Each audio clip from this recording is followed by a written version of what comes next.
अच्छा, जो question number 3 का सोल्यूशन करते हैं, जिसमें क्या है कि आपने नेटवर्क सेट कर लिया।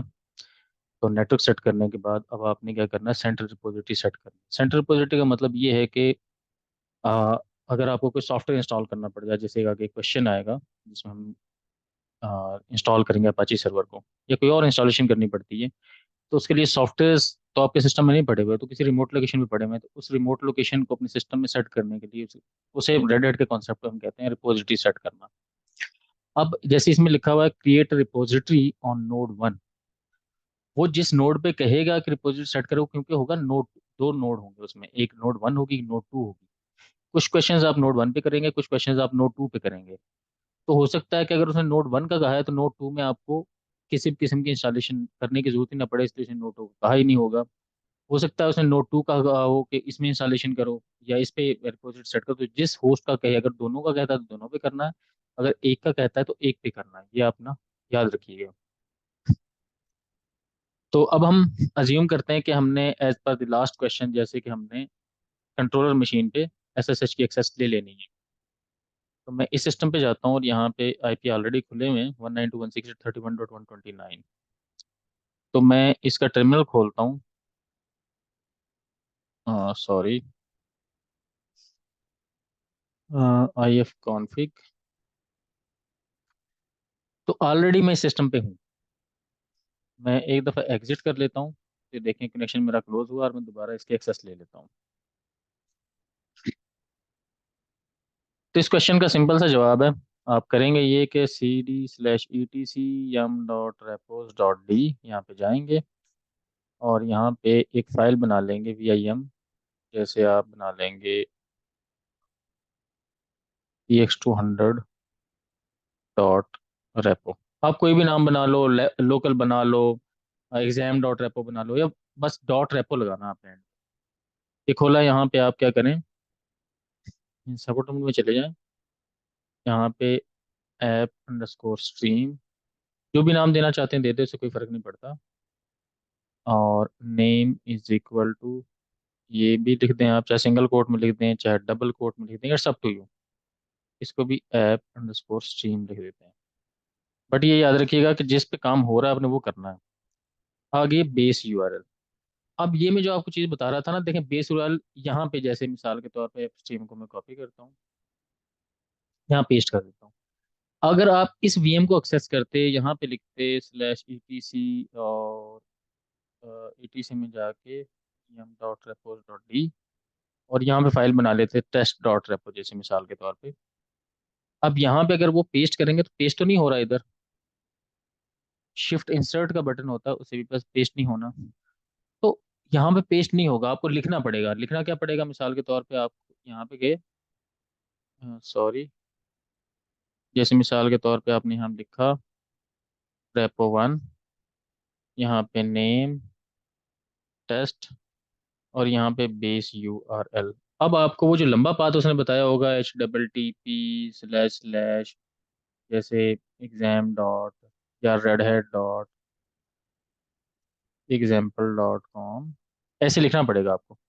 तो बजाय कि आप लिखो, आपसे गलतियां हो जाएं, तो अच्छा क्या है कि आप क्या करो, इस मशीन को जिस पे मैं भी काम कर रहा हूँ, इस नोड को यहाँ पे एक्सेस कर लो, कंट्रोल मशीन पे जो कि जैसे मैंने अभी यहाँ पे एक्सेस कर दिया, और इसमें डायरेक्टली आपने पाथ पेस्ट कर दिया। Enabled is equal to 1, GPG check is equal to 0। ठीक है जी, इसी को कॉपी कर लो यहाँ पे। अब यहाँ पे माउस भी काम कर रहा होगा, तो आपको दो दो फाइलें बनाने की जरूरत नहीं पड़ेगी, एक ही फाइल आपका सारा काम करेगी। यहाँ पे हम इसका नाम बेस ओएस रख देते हैं। अच्छा, कुछ क्वेश्चन कंफ्यूज ही होते हैं कि यार ऊपर बेस ओएस लिखें या नीचे बेस ओएस लिखें, इससे कोई फर्क नहीं पड़ता, बस आपने पाथ सही बताना है। और यहाँ पे मैं क्या करता हूँ, बेस ओएस का पाथ बता देता हूँ। तो एक चीज नोट की कि जब कोई वेब का लिंक होगा तो आप HTTP के साथ लगा देंगे, ये ओएस कैपिटल है। अच्छा, तो बस आपने ये काम करना है। और यहाँ पे एक और कमांड चलें, यम रेपो लिस्ट, तो आपके पास ये रिपोजिटरी देखें दोनों आ गए। तो अब प्रॉब्लम पता है क्या है, प्रॉब्लम ये है कि यार ये तो हमने एज पर क्वेश्चन, क्वेश्चन में उसने हो सकता है पता नहीं कौन सी बताई होगी, तो आपके क्वेश्चन में जो आपको बताया होगी लोकेशन, वो उस पे पैकेजेस अवेलेबल भी होंगे, लेकिन इसके ऊपर अवेलेबल नहीं है। मिसाल के तौर पे अगर इसको मैं यहाँ पे वेब ब्राउजर में खोल के देखूँ ना अभी,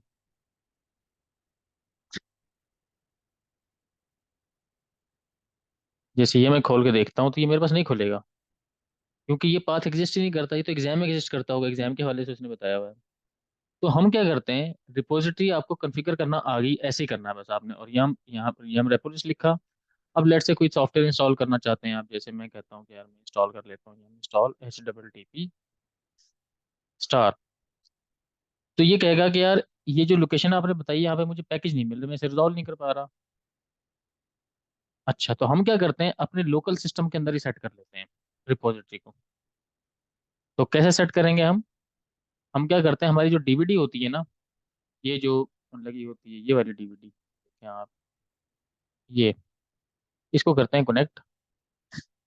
और जब ये कनेक्ट होगी तो माउंट कर लेते हैं इसे एक जगह पे, माउंट /dev SR0 पे डीवीडी लगी होती है, और इसे माउंट कर लेते हैं MNT पे। ये मैंने माउंट कर लिया ऐसे। अब मैं क्या करता हूँ, एक नया टर्मिनल खोलता हूँ यहीं पे, और यहाँ से मुझे दोबारा SSH करना पड़ेगा, SSH 192.168.31.129।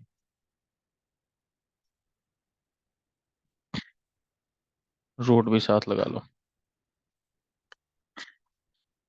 ठीक है जी, तो ये मैंने एक्सेस कर लिया। अब मैं क्या करता हूँ, यहाँ पे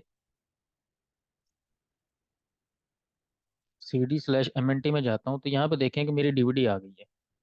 ये बस मैंने क्या किया है, ISO इमेज को यहाँ पे माउंट कर दिया, जो मेरे VMware के साथ लग।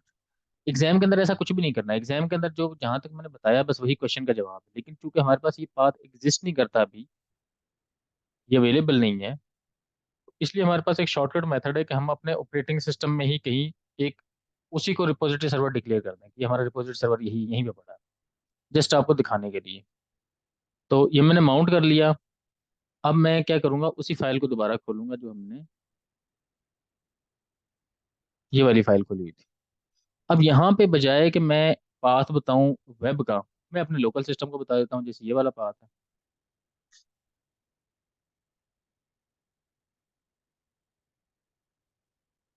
जैसे यहाँ से इसे कर लेते हैं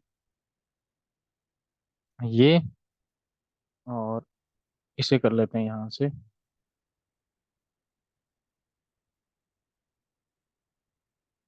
अब एक चीज याद रखनी है कि देखें, जब मैंने HTTP:// 2 दफा लिखा हुआ है, तो चूंकि ये तो मेरा वेब सर्वर नहीं है, तो ये लोकेशन है, ये तो मेरे फाइल की लोकेशन है, मेरा फाइल सिस्टम की लोकेशन है। इसलिए चूंकि वेब नहीं लिखा, तो मैंने बताया कि यार मेरी फाइल्स यहाँ पे पड़ी, फाइल कॉलन, ये पाथ है आपके सिस्टम का, और इसको बताया कि यार एज ए वेब ट्रीट करो इसे, 2 स्लैश हमने यहाँ पे लगाया।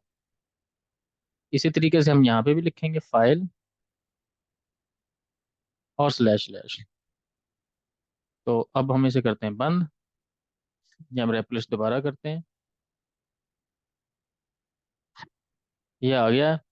अब अगर मैं कहूंगा ना कि यार इंस्टॉल करो मुझे, HTTP इंस्टॉल करके दो, तो ये देखो फॉर्म पैकेज इंस्टॉल करना शुरू कर देगा। ये आ गया। मैं फिलहाल इसे नो करता हूँ, क्योंकि मुझे इंस्टॉलेशन नहीं करनी, मुझे सिर्फ ये बताना था कि रिपोजिटरी कैसे कॉन्फ़िगर। तो यहाँ तक आपका सवाल का जवाब था, एग्जाम में आपने बस यही करना है। ये चूंकि अब आपके पास रेड हैट का रियल इन्वायरमेंट नहीं है, तो आपने अपने पास इन्वायरमेंट बनाना हो कि आपको इंस्टॉलेशन करनी पड़ेगी, तो आप इस तरीके से क्या कर सकते हैं, अपने ही सिस्टम में डीवीडी को माउंट कर लें /MNT पे। और अगर माउंट ना हो, आपको डीवीडी नजर ना आ रही हो SR0 पे, तो फिर उसका तरीका क्या होता है, यहाँ से जाके आपने कनेक्ट कर लेना उसे VMware में। इस तरीके से होता है, जैसे ये अभी कनेक्टेड नहीं थी, पहले मैंने कनेक्ट की थी। तो आई होप कि ये काम कर लेंगे। अच्छा, जब सिस्टम रीबूट होगा, एक ये ट्रिक है बस, जब सिस्टम रीबूट होगा तो रिपोजिटरी तो अपने आप पे रहेगी। ये मैं अभी करके दिखा देता हूँ आपको जल्दी से। मैं साथ साथ आपको ना बेसिक ट्रबल शूटिंग भी बता रहा हूँ, ताकि आप जब प्रैक्टिस करो तो आपको प्रॉब्लम ना हो।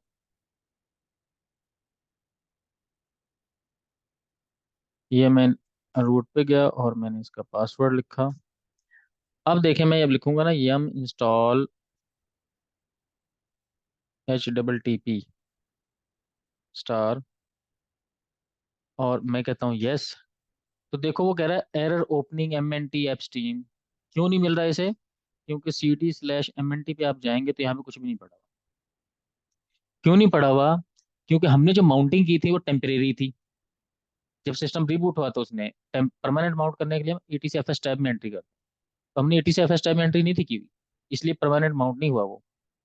तो हम अगर हमारा सिस्टम रिबूट हो जाए, ये एग्जाम में नहीं करना आपने, एग्जाम में ऐसा कोई स्टेप नहीं है। एग्जाम में बस वही जो मैंने आपको बताया था कि बस आपने फाइल बनानी है, उसके अंदर यम रेपो लिस्ट करना है कि रिपोजिटरी आ गई, तो आपका काम हो गया। तो mount/dev/sr0 और /MNT पे से माउंट कर दो।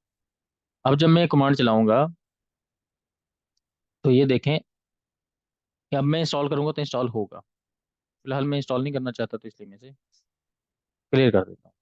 ठीक है जी। तो इस तरीके से आप क्या कर लेंगे, रिपोजिटरी कन्फिगर कर लेंगे अपने पास। Thank you.